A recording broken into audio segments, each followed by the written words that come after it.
I find the park amazing. It's one of the few places I've been to where you really feel how big the world can be and how small a human is. East Africa, home to some of the world's most spectacular wildlife.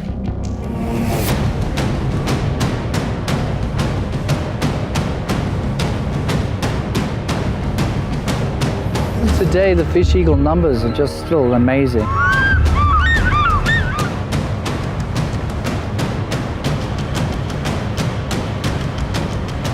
Kenyans have to get everybody to agree, first of all, that a snake is an animal, and it's not a serpent.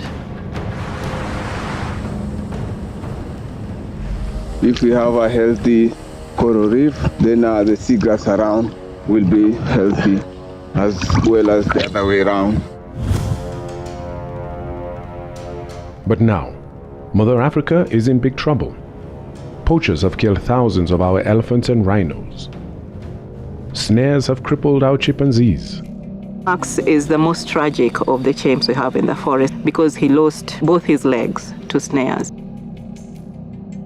Developers are blocking wildlife from freely migrating. The biggest documented deaths that we've had to cheetahs outside of protected areas has been from road kills.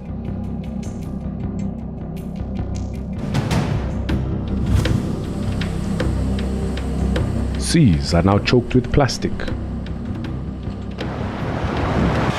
My biggest fear is to lose whatever we have now through pollution.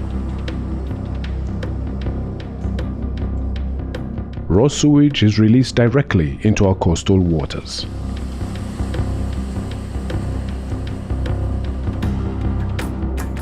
Rainforests are burning just to make charcoal. Climate change is melting once mighty glaciers. I'm pretty sure that we will be the last generation to see the Mount Kenya glaciers as glaciers. Drought is desiccating our grasslands. And when the water dries up, people and wildlife fight for scarce resources. The Ewaso Nyiro River, one of Kenya's most important rivers, is drying up. Grass has been scarce, and conflict has taken its place. She had no livestock, no goat, no cow, no camel. She had nowhere to go.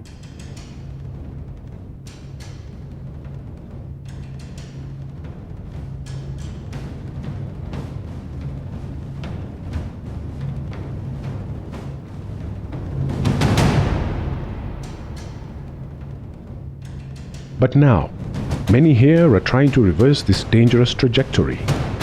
Join us on an extraordinary journey with young African filmmakers as they strive to give nature a voice.